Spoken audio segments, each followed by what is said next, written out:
Capítulo 16. Um Natal muito gelado. Então Snape estava se oferecendo para ajudar Malfoy? Sem a menor dúvida, ele estava se oferecendo para ajudar Malfoy. Se você perguntar isso mais uma vez, vou enfiar este talo de couve, Só estou confirmando. exclamou Rony.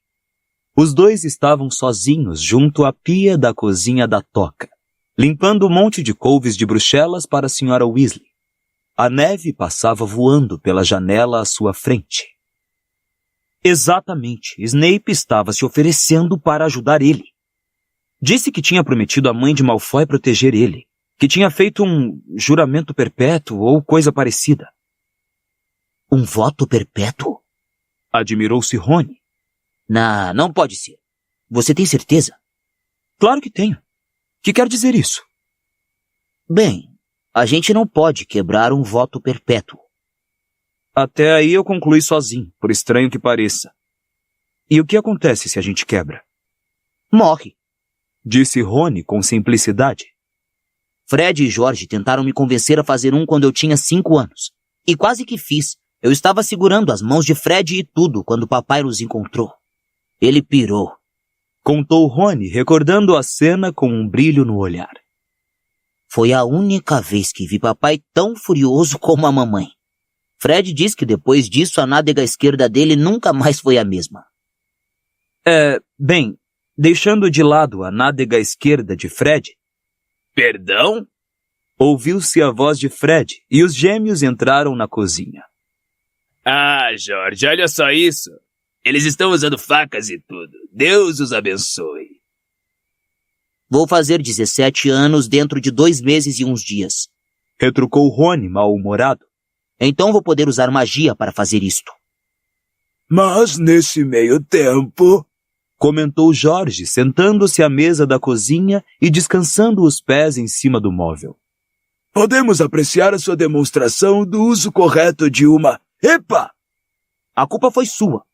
Exclamou Rony zangado, chupando o corte no polegar. Espere até eu fazer 17 anos. Tenho certeza que vai nos deixar deslumbrados com suas insuspeitadas habilidades em magia. Concluiu Fred, bocejando. E por falar em suspeitadas habilidades em magia, Ronald... Aproveitou Jorge. Que história é essa que estamos sabendo pela Gina entre você e uma jovem chamada... A não ser que a informação esteja errada... Lila Brown? Rony corou um pouco, mas não pareceu aborrecido quando voltou a dar atenção às couves. Cuide da sua vida. Que resposta malcriada. Disse Fred. Não sei aonde vai buscá-las. Não, o que eu queria saber era... Como foi que aconteceu? O que é que você quer dizer com isso? Ela teve um acidente ou coisa parecida? Quê? Bem, como foi que ela sofreu um dano cerebral tão extenso? Cuidado com isso! A Sra. Weasley entrou na cozinha em tempo de ver Rony atirando a faca de descascar legumes em Fred, que a transformou em um aviãozinho de papel com um piparote displicente da varinha. Rony! Exclamou a bruxa furiosa. Nunca mais me deixe ver você atirando facas! Não vou deixar. Disse Rony. Você ver. Acrescentou baixinho, voltando ao monte de couves de Bruxelas. Fred e Jorge, lamento, queridos, mas Remo vai chegar hoje à noite e Gui vai ter de se apertar no quarto de vocês. Não esquenta, respondeu Jorge. E como Carlinhos não vem, isto deixa Harry e Rony no sótão. E se Flor dividir o quarto com Gina? Isso é que é um Feliz Natal, murmurou Fred. E todos ficarão confortáveis. Bem, pelo menos terão uma cama. Acrescentou a Sra. Weasley, um pouco cansada e ansiosa. Então Percy não vai mesmo mostrar a carranca dele por aqui? Perguntou Fred. A Sra. Weasley virou de costas antes de responder. Não, ele está ocupado, imagino, no ministério. Ah, ele é o maior babaca do mundo. Comentou Fred quando a mãe se retirou da cozinha. Um dos 2 maiores. Bem, vamos indo então, Jorge. O que é que vocês vão fazer? Perguntou Rony. Será que não podiam ajudar a gente a limpar essas couves? É só usarem a varinha e ficaremos livres também. Não, acho que não podemos fazer isso. Respondeu Fred, sério. É bom para a formação de caráter aprender a limpar couves de Bruxelas sem recorrer à magia. Faz você entender como é difícil para os trouxas e bruxos que são aberrações. E se quiser que as pessoas o ajudem, Rony? Acrescentou Jorge, atirando no irmão um aviãozinho de papel. Não deve ficar arremessando facas nelas. É só uma dica. Nós vamos à aldeia. Tem uma garota bonita trabalhando na papelaria que acha que os meus truques com cartas são maravilhosos. Até parecem magia de verdade. Debiloides. Xingou Rony sombriamente, observando Fred e Jorge atravessarem o quintal coberto de neve. Bastariam só 10 segundos, então poderíamos sair também. Não eu, disse Harry. Prometi a Dumbledore que não sairia enquanto estivesse aqui. Ah, é? Rony limpou mais algumas couves, então perguntou. Você vai contar ao Dumbledore que ouviu Snape e Malfoy conversando? Vou contar a todo mundo que puder acabar com isso, e Dumbledore é o primeiro da lista. Talvez eu dê mais uma palavrinha com o seu pai também. Pena que você não tenha ouvido o que Malfoy está realmente fazendo. Não foi possível, não é? Esse é o problema, ele estava se recusando a contar ao Snape. Por um momento fez-se silêncio. Em seguida, Rony comentou. É claro que você sabe o que todos vão dizer, não? Papai, Dumbledore e todo o resto. Vão dizer que Snape não está realmente tentando ajudar Malfoy. Estava só tentando descobrir o que Malfoy vai fazer. Eles não ouviram o que ele disse. Disse Harry sem emoção. Ninguém representa tão bem, nem mesmo o Snape. Só estou lembrando. Disse Rony. Harry virou-se para encarar o amigo, franzindo a testa. Mas você acha que eu tenho razão? Claro que acho. Apressou-se Rony a confirmar. Estou falando sério. Mas eles estão convencidos de que Snape faz parte da Ordem, não é mesmo? Harry não respondeu. Já lhe ocorrera que aquela seria a objeção mais provável ao novo indício. Podia até ouvir Hermione dizendo. É óbvio, Harry, que ele estava fingindo ajudar para poder fazer Malfoy contar o que está fazendo. Isto era pura imaginação, porque ele não tinha tido oportunidade de contar a Hermione o que ouvira. A amiga tinha sumido da festa de Slughorn antes que ele voltasse, ou assim lhe informara um irado McLaggen, e já tinha ido dormir quando ele retornou à sala comunal. Quando ele e Rony viajaram para a toca cedo no dia seguinte, Harry mal tivera tempo para lhe desejar um Feliz Natal e dizer que tinha notícias muito importantes para contar quando voltassem das férias. Não estava muito seguro, porém, se Hermione o ouvira. Rony e Lila estavam fazendo uma despedida totalmente não verbal às suas costas naquele momento. Contudo, nem Hermione poderia negar. Decididamente, Malfoy estava fazendo alguma coisa e Snape sabia disso. Portanto, Harry se sentia plenamente justificado em dizer: eu bem que falei, como já fizera várias vezes para Rony. Até a noite de Natal, Harry não teve oportunidade de conversar com o Sr. Weasley, que estava trabalhando até mais tarde no ministério. Os Weasley e seus convidados estavam sentados na sala de estar. Gina a decorara com tanto exagero que tinham a impressão de estar no meio de uma explosão de papel em cadeia. Fred, Jorge, Harry e Rony eram os únicos que sabiam que o anjo no alto da árvore era, na realidade, um gnomo de jardim que mordera o calcanhar de Fred quando ele arrancava cenouras para a ceia de Natal.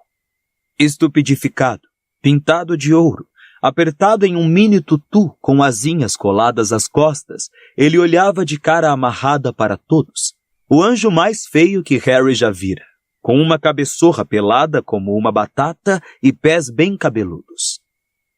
Todos deviam estar ouvindo o programa de Natal apresentado pela cantora favorita da Sra. Weasley, Celestina Warbeck, cuja voz saía tremida de um grande rádio com a caixa de madeira. Flor, que aparentemente achava Celestina muito chata, falava tão alto a um canto que a Sra. Weasley, aborrecida, a toda hora apontava a varinha para o botão do volume, fazendo com que Celestina berrasse cada vez mais. Aproveitando um número particularmente animado, um caldeirão cheio de amor quente e forte, Fred e George começaram um joguinho de snap explosivo com Gina. Rony não parava de lançar olhares sorrateiros a Guy e Flor, como se esperasse aprender umas dicas. Enquanto isso, Remo Lupin, mais magro e mais roto que nunca, estava sentado à lareira, contemplando suas profundezas como se não ouvisse a voz de Celestina.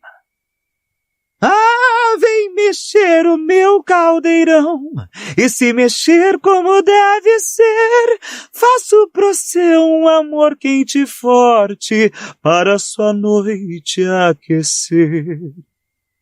Dançamos ao som dessa música quando tínhamos 18 anos, exclamou a senhora Weasley, enxugando os olhos no seu tricô. Você lembra, Arthur?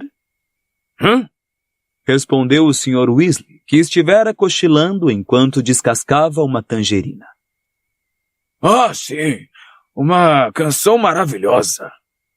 Com esforço, ele se sentou mais aprumado e olhou para Harry, que estava ao seu lado. Desculpe isso aí, disse ele, indicando com a cabeça o rádio no qual Celestina desatava a entoar o refrão. Já vai terminar. Não se preocupe, respondeu Harry, sorrindo. O senhor tem tido muito trabalho no ministério? Muito.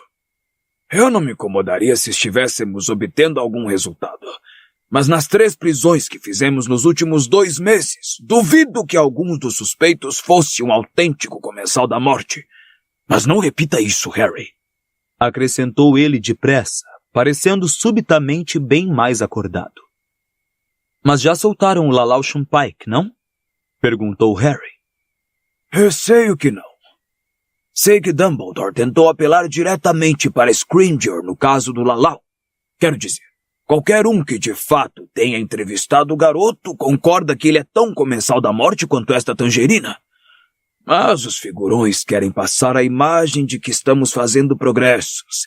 E 3 prisões parecem melhor do que 3 prisões equivocadas seguidas de solturas.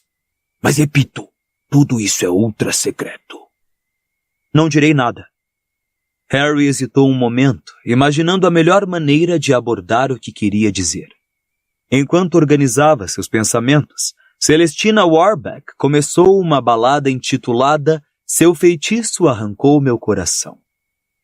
Sr. Weasley, o senhor se lembra do que lhe contei na estação quando estávamos indo para a escola? Eu verifiquei, Harry, respondeu ele na mesma hora.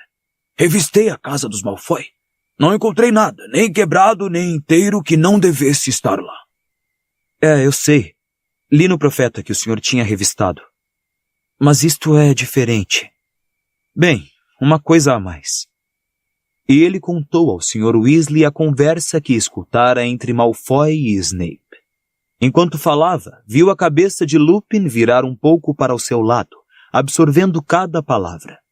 Quando Harry terminou, fez-se silêncio, exceto pela cantoria de Celestina.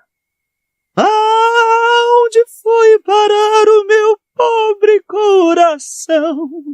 Abandonou-me por um feitiço. Já lhe ocorreu, Harry? Perguntou o Sr. Weasley. Que Snape estivesse simplesmente fingindo oferecer ajuda para poder descobrir o que Malfoy estava fazendo? Completou Harry depressa. Achei que o senhor iria dizer isso. Mas como vamos saber? Não temos de saber, disse Lupin inesperadamente. Tinha dado as costas à lareira e encarava Harry do outro lado do Sr. Weasley. Dumbledore é que tem. Ele confia em Severo, e isto deve ser suficiente para todos nós. Mas digamos que Dumbledore esteja enganado a respeito do Snape. Muita gente tem dito isso muitas vezes. A questão se resume em confiar ou não confiar no julgamento de Dumbledore. Eu confio, portanto, eu confio em Severo. Mas Dumbledore pode errar, argumentou Harry. Ele mesmo diz isso. E você... Ele olhou Lupin diretamente nos olhos. Sinceramente, você gosta do Snape? Não gosto nem desgosto do Severo, respondeu Lupin. Não, Harry, estou falando a verdade, acrescentou ao ver a expressão descrente de Harry. Talvez nunca sejamos amigos do peito. Depois de tudo que aconteceu entre Tiago, Sirius e Severo, restou muita amargura. Mas não esqueço que durante o ano que ensinei em Hogwarts, Severo preparou a poção do acônito para mim todos os meses, e com perfeição, para eu não precisar sofrer como normalmente sofro na lua cheia.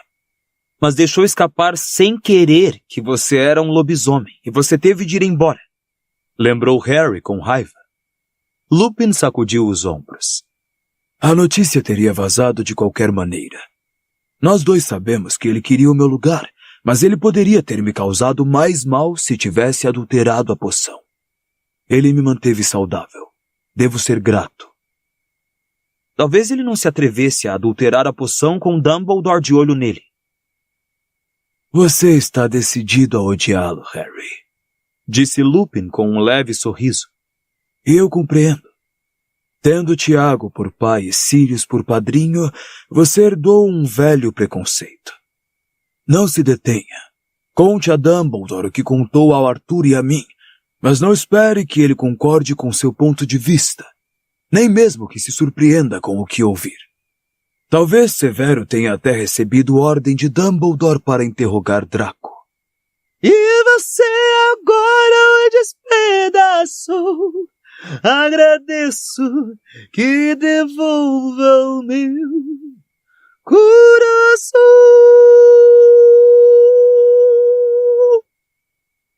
Celestina terminou a canção com uma nota muito longa e aguda, e ouviram-se estrondosos aplausos no rádio, aos quais a senhora Weasley fez um coro entusiasmado. Terminou? Perguntou Flor em voz alta. Graças a Deus, que coisa horrorosa. Vamos tomar mais uma para encerrar? Ofereceu o Sr. Weasley também em voz alta, levantando-se ligeiro. Quem aceita uma gemada? Que é que você tem feito ultimamente? Harry perguntou a Lupin, enquanto o Sr. Weasley se encarregava de apanhar a gemada e os demais convidados recomeçavam a conversar. Ando na clandestinidade. Quase literalmente. Por isso não tenho podido escrever. Mandar cartas seria o mesmo que me denunciar. Como assim? Tenho vivido entre companheiros, meus iguais, respondeu Lupin. Lobisomens, acrescentou ao ver o olhar de incompreensão de Harry.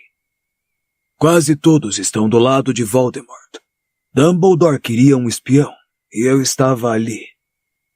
Pronto.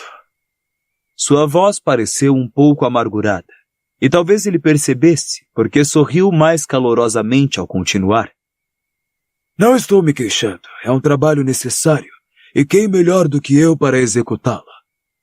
Mas tem sido difícil ganhar a confiança deles.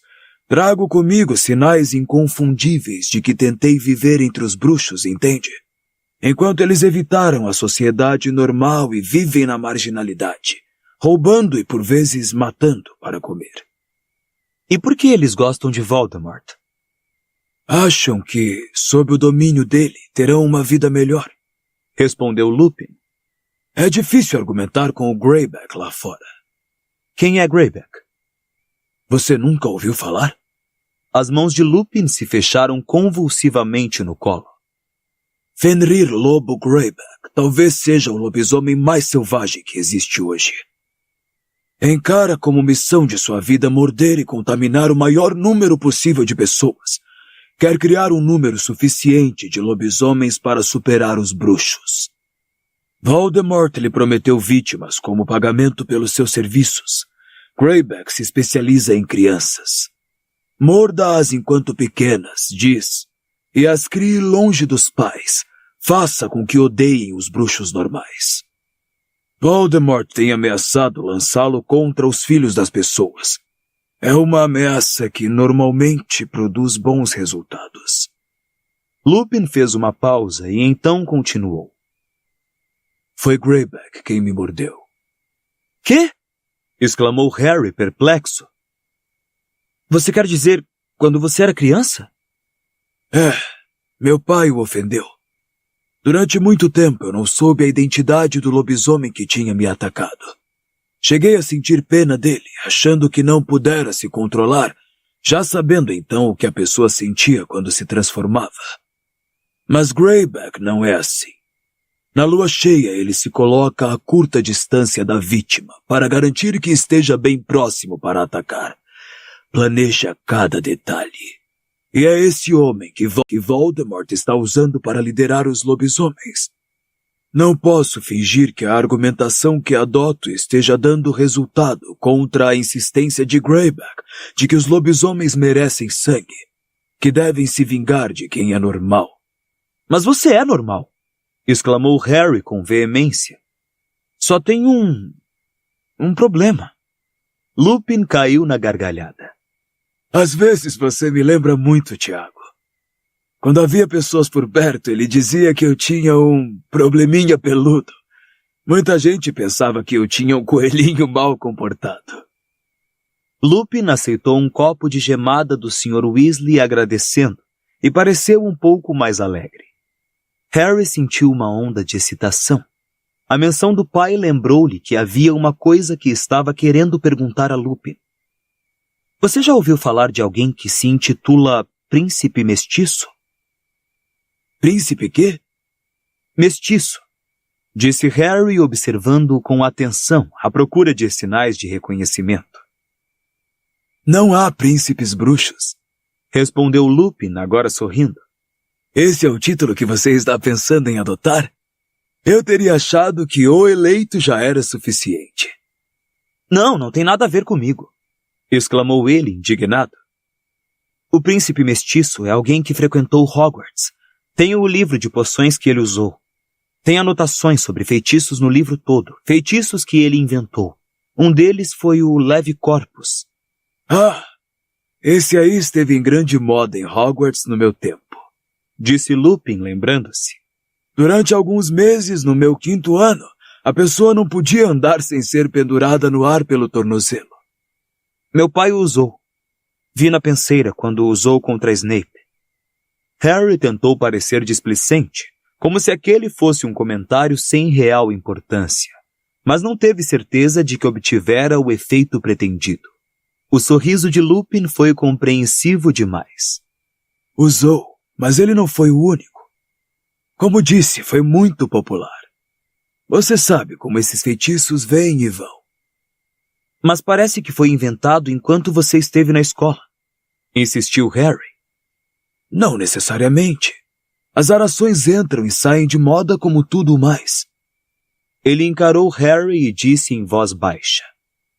Tiago tinha puro sangue, Harry. E juro a você, ele nunca nos pediu para chamá-lo de príncipe. Harry, abandonando os rodeios, perguntou. E não foi Sirius? Nem você? Decididamente não. Harry contemplou as chamas da lareira. Pensei... Bem, ele me ajudou muito nas aulas de poções, o príncipe. Que idade tem o livro, Harry? Não sei, nunca olhei. Bem, talvez lhe dê uma pista da época em que o príncipe esteve em Hogwarts. Pouco depois, Flor resolveu imitar Celestina cantando um caldeirão cheio de amor quente e forte, que todos entenderam, ao ver a expressão da Sra. Weasley, como uma deixa para se retirarem. Harry e Rony subiram até o quarto de Rony no sótão, onde tinha sido posta uma cama de armar para Harry. Rony adormeceu quase imediatamente, mas Harry, antes de se deitar, foi procurar no malão de onde tirou o exemplar de estudos avançados no preparo de poções. Na cama, folheou as páginas com atenção, até encontrar, no início do livro, a data em que fora publicado. Tinha quase 50 anos. Nem seu pai nem seus amigos tinham frequentado Hogwarts há 50 anos. Desapontado, Harry atirou o livro de volta ao malão, apagou o lampião e se virou para o lado oposto da cama, pensando em lobisomens e Snape, em Lalauchum Pike e no príncipe mestiço, mergulhando por fim em um sono inquieto, cheio de sombras furtivas e gritos de crianças mordidas. Ela tente estar brincando. Harry acordou assustado e deparou com uma meia estufada nos pés de sua cama. Pôs os óculos e olhou ao seu redor. A janela minúscula estava quase totalmente escurecida pela neve, e diante dela estava Rony, sentado muito reto na cama, examinando um objeto que parecia um cordão de ouro. "Que é isso?" perguntou Harry. É da Lilá. Respondeu ele, parecendo revoltado. Ela não pode pensar seriamente que eu usaria. Harry se aproximou para olhar e soltou uma grande gargalhada. Pendurada no cordão, em grandes letras de ouro, havia a frase "meu namorado". "Legal", comentou ele. "Estiloso. Decididamente você tem de usar isso na frente de Fred e George." Se você contar a eles... Ameaçou Rony, fazendo o colar desaparecer embaixo do travesseiro. Eu vou... "Gaguejar para mim?" Respondeu Harry, rindo. "Ah, vai, você acha que eu faria isso?" Mas como é que ela pôde pensar que eu ia gostar de uma coisa dessas? Perguntou Rony, parecendo muito chocado. "Bem, procure se lembrar. Alguma vez você deixou escapar que gostaria de aparecer em público com as palavras "meu namorado" penduradas no pescoço?" Bem, na realidade, não conversamos muito, disse Rony. "Ficamos mais dando uns amassos", completou Harry. Bem, é. Ele hesitou um momento, então perguntou. A Hermione está realmente namorando o McLaggen? Não sei. Eles estiveram na festa de Slughorn juntos, mas acho que não foi muito legal. Rony pareceu um pouco mais animado ao enfiar a mão no fundo da meia.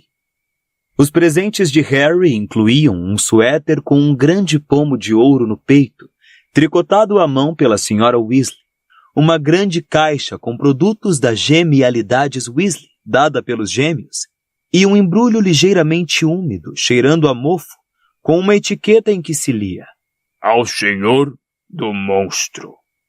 Harry arregalou os olhos. "Você acha que é seguro abrir?" perguntou. Não pode ser nada perigoso. Toda a nossa correspondência continua a ser verificada pelo Ministério. Respondeu Rony, embora olhasse o embrulho com desconfiança. Não pode ser nada perigoso. Toda a nossa correspondência continua a ser verificada pelo Ministério. Respondeu Rony, embora olhasse o embrulho com desconfiança. Não pensei em dar nada ao monstro. Normalmente as pessoas dão presentes de Natal aos elfos domésticos? Tornou Harry, cutucando o embrulho com cautela. Hermione daria.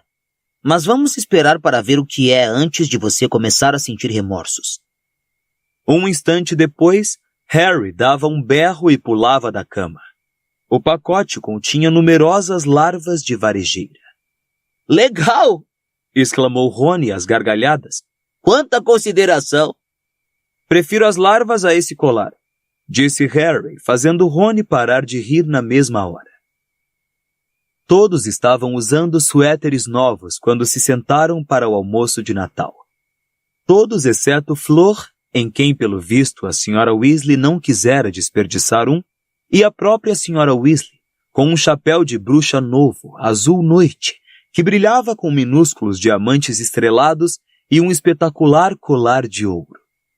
Foram presentes de Fred e George. Não são lindos? Bem, descobrimos que gostamos cada vez mais de você, mamãe, agora que temos de lavar as nossas meias, disse George com um leve aceno de mão. Pastinaca, Remo. Harry, tem uma larva no seu cabelo, disse Gina alegre, debruçando-se sobre a mesa para retirá-la. Harry sentiu subirem pelo seu pescoço arrepios que não tinham relação alguma com a larva. Que horrível! Exclamou Fleur, afetando um arrepio. É, não é, Flor? Concordou Rony. Molho, Flor. Em sua ânsia de ajudar, ele lançou o molho pelos ares. Guy fez um gesto com a varinha e o molho pairou no ar e voltou obedientemente à molheira. Você é tão desastrada quanto a Tonks, disse Fleur a Rony quando terminou de beijar Guy para lhe agradecer. Ela está sempre derrubando. Convidei a querida Tonks para vir hoje aqui. anunciou a senhora Weasley, pondo na mesa as cenouras com desnecessária violência e encarando Flor. Mas ela não aceitou. Você tem falado com ela ultimamente, Remo? Não tenho tido muito contato com ninguém, Disse Lupin. mas Tonks tem família para visitar, não? Talvez. Na realidade, tive a impressão de que estava planejando passar o Natal sozinha. Molly lançou a Lupin um olhar irritado, como se fosse culpa dele que sua futura nora fosse Flor em vez de Tonks. Ocorreu a Harry ao olhar Flor, que agora oferecia a Guy pedacinhos de peru com o próprio garfo, que a senhora Weasley estava travando uma batalha há muito tempo perdida. Lembrou-se, no entanto, de uma pergunta que queria fazer sobre Tonks, e quem melhor para responder a ela do que Lupin, o homem que conhecia tudo sobre patronos. O patrono de Tonks mudou de forma, disse Harry a ele. Pelo menos foi o que disse Snape. Eu não sabia que isto podia acontecer. Por que razão um patrono mudaria? Lupin demorou algum tempo mastigando o peru e engoliu-o antes de responder lentamente. Às vezes, um grande choque, uma perturbação emocional. Parecia grande e era quadrúpede, comentou Harry, tendo uma súbita ideia e baixando a voz. Ei, não poderia ser. Arthur! Chamou a senhora Weasley de repente. Levantara-se da cadeira. Sua mão apertava o peito e tinha os olhos fixos na janela da cozinha. Arthur! É o Percy! Quê? O Sr. Weasley se virou. Todos olharam depressa para a janela. Gina ficou em pé para ver melhor. De fato, era Percy Weasley avançando pelo quintal coberto de neve, seus óculos de aro de tartaruga refletindo o sol. Não vinha, porém, sozinho. Arthur! Ele está com o ministro! De fato, o homem que Harry vira no Profeta Diário acompanhava os passos de Percy, mancando levemente, a cabeleira grisalha e a capa negra salpicadas de neve.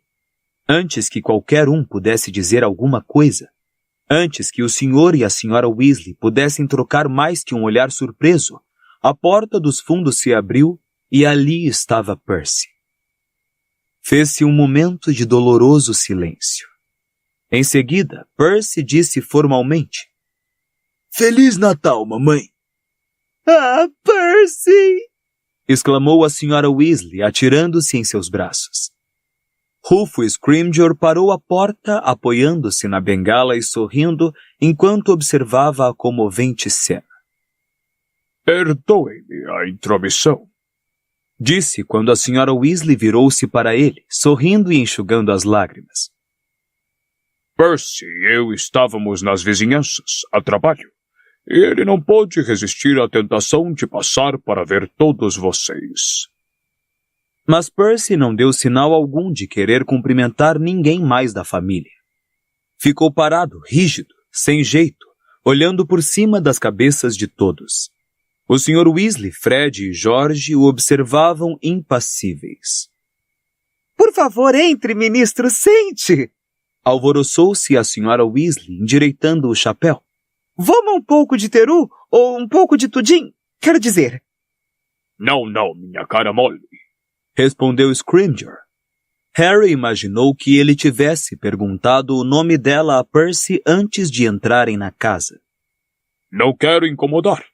Não estaria aqui se Percy não tivesse querido tanto ver vocês. Ah, Percy! Exclamou a senhora Weasley chorosa, aproximando-se para beijá-lo. É só uma passadinha de 5 minutos. Vou dar uma volta pelo quintal enquanto vocês põem a conversa em dia. Não. Torno a afirmar que não quero ser inconveniente. Bem, alguém gostaria de me mostrar o seu encantador jardim? Ah, aquele jovem já terminou. Por que ele não me acompanha no passeio? A atmosfera em volta da mesa mudou perceptivelmente. Todos olharam de Scrimgeour para Harry. Ninguém parecia achar convincente o ministro fingir que não sabia o nome de Harry, nem natural que o escolhesse para acompanhá-lo pelo jardim quando Gina, Flor e Jorge também tinham os pratos vazios. Eu vou, disse Harry no silêncio que se seguiu. Ele não se deixara enganar. Apesar de toda aquela conversa de Scrimgeour de que estavam nas proximidades, que Percy queria visitar a família, esta devia ser a verdadeira razão por que tinham vindo, para o ministro poder falar a sós com Harry. Tudo bem, disse Harry baixinho ao passar por Lupin, que fizera menção de se levantar da cadeira. Tudo bem, acrescentou quando o Sr. Weasley abriu a boca para falar. Excelente, disse Scrimgeour, afastando-se para deixar Harry passar primeiro pela porta. Só vamos dar uma volta pelo jardim e então Percy e eu vamos embora. Podem continuar. Harry atravessou o quintal em direção ao jardim descuidado e coberto de neve, com Scrimgeour mancando ao seu lado. O garoto sabia que ele tinha sido chefe da seção de aurores. Parecia durão e marcado pelas lutas, muito diferente do corpulento Fudge com o seu chapéu coco. Encantador, comentou Scrimgeour parado junto à cerca do jardim e contemplando o gramado coberto de neve e as plantas indistinguíveis. Encantador. Harry ficou calado. Sabia que o ministro o observava. Há muito tempo que queria conhecê-lo, disse Scrimgeour após alguns instantes. Você sabia? Não, respondeu Harry com sinceridade. Ah, sim, há muito tempo. Mas Dumbledore o protege muito. O que é natural, depois de tudo por que você passou. Principalmente o que aconteceu no Ministério. Ele esperou que Harry dissesse alguma coisa, mas o garoto não correspondeu. Então continuou. Estou esperando uma oportunidade para conversar com você desde que assumi. Mas Dumbledore tem, e como digo, é compreensível, me impedido. Ainda assim, Harry nada disse. Aguardou. Os boatos que têm corrido. Bem, é claro que sabemos que as histórias acabam distorcidas. Todos os rumores de uma profecia. De você ser o eleito. Estavam chegando mais perto agora, pensou Harry, da razão que levara Scrimgeour até ali. Presumo que Dumbledore tenha discutido essas questões com você, não? Harry debateu mentalmente se devia ou não mentir. Olhou para as pegadinhas dos gnomos em volta dos canteiros e para um trecho pisoteado que assinalava o lugar onde Fred apanhara o gnomo que agora enfeitava o alto da árvore de Natal, vestido com um tutu. Por fim, decidiu-se pela verdade, ou por parte dela. Temos discutido. Tem. Animou-se Scrimgeour. Harry via pelo canto do olho que o ministro o observava de olhos semicerrados. Então fingiu estar muito interessado em um gnomo que acabara de pôr a cabeça para fora de um rododendro congelado. E que é que Dumbledore tem lhe dito, Harry? Desculpe, mas isto é só entre nós. Ele procurou manter a voz o mais agradável possível, e o tom de Scrimgeour também foi leve e simpático quando disse: Ah, claro, são confidências. Eu não iria querer que você as revelasse. Não. E, de qualquer forma, faz diferença se você é ou não o eleito. Harry precisou remoer a pergunta alguns segundos antes de responder. Não sei o que o senhor quer realmente dizer, ministro. Bem, naturalmente, para você fez uma enorme diferença, disse Scrimgeour, dando uma risada. Mas para a comunidade bruxa como um todo, é uma questão de percepção, não é? É aquilo que as pessoas acreditam que é importante. Harry não disse nada. Pensou ter percebido difusamente aonde iriam chegar, mas não ia ajudar Scrimgeour a chegar lá. O gnomo, sob o rododendro, agora escavava à procura de minhocas nas raízes da planta, e Harry manteve os olhos fixos nele. As pessoas acreditam que você é o eleito, entende? Acham que você é um herói. O que é claro, você é, Harry, eleito ou não. Quantas vezes você enfrentou aquele que não deve ser nomeado até agora? Bem, seja como for. Ele prosseguiu sem esperar resposta. A questão é que você é um símbolo de esperança para muitos, Harry. A ideia de que tem alguém de sentinela que talvez possa, ou até talvez esteja destinado a destruir aquele que não deve ser nomeado. Bem, é natural que isto revigore as pessoas. E não posso deixar de sentir que, quando perceber isto, você talvez considere, bem, quase como um dever, apoiar o ministério e dar alento a todos. O gnomo tinha acabado de pegar uma minhoca. Agora puxava-a com muita força, tentando extraí-la da terra gelada. Harry guardou silêncio por tanto tempo que Scrimgeour comentou, desviando o olhar dele para o gnomo. São umas criaturinhas engraçadas, não? Mas que me diz, Harry? Não compreendo exatamente o que o senhor quer, respondeu ele vagaroso. Apoiar o ministério? Que quer dizer com isso? Bem, nada muito oneroso, posso lhe assegurar. Se você fosse visto entrando e saindo do ministério de vez em quando, por exemplo, daria a impressão correta. E, naturalmente, enquanto estivesse lá, você teria ampla oportunidade de conversar com Gawain Roberts, meu sucessor na chefia da seção de Aurores. Dolores Umbridge me disse que você alimenta a ambição de se tornar Auror. Bem, isso poderia ser facilmente arranjado. Harry sentiu a raiva borbulhar no fundo do estômago. Então Dolores Umbridge continuava no ministério. Então, basicamente, falou Harry como se quisesse apenas esclarecer alguns pontos. O senhor gostaria de dar a impressão de que estou trabalhando para o ministério. Daria mais ânimo a todos pensar que você participa mais, Harry, disse Scrimgeour, parecendo aliviado que o garoto tivesse entendido tão rápido. O eleito, sabe? É uma questão de dar esperança às pessoas. A sensação de que há coisas emocionantes acontecendo. Mas se eu ficar entrando e saindo do ministério? Perguntou Harry, ainda se esforçando para manter um tom amigável. Não irá parecer que eu aprovo o que o ministério está fazendo? Bem, respondeu Scrimgeour, franzindo ligeiramente a testa. Bem, sim.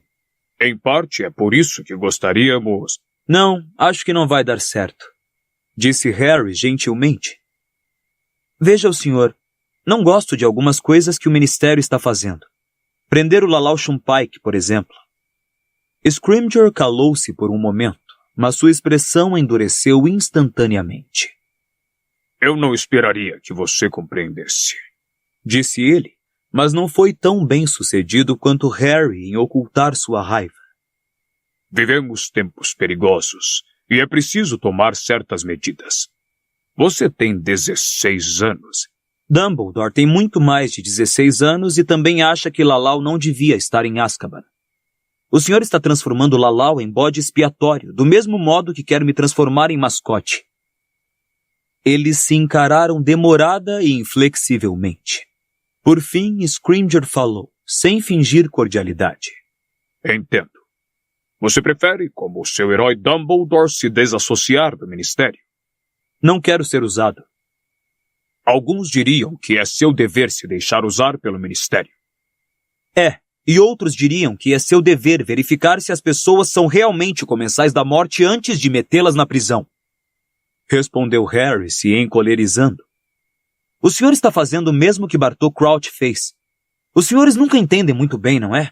Ou temos Fudge fingindo que tudo está ótimo enquanto as pessoas são assassinadas debaixo do nariz dele, ou temos o senhor metendo as pessoas erradas na prisão e querendo fingir que o eleito está trabalhando para o ministério. Então você não é o eleito? Indagou Scrimgeour.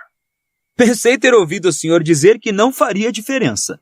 Respondeu Harry com uma risada amargurada. Pelo menos não para o senhor. Eu não devia ter dito isso.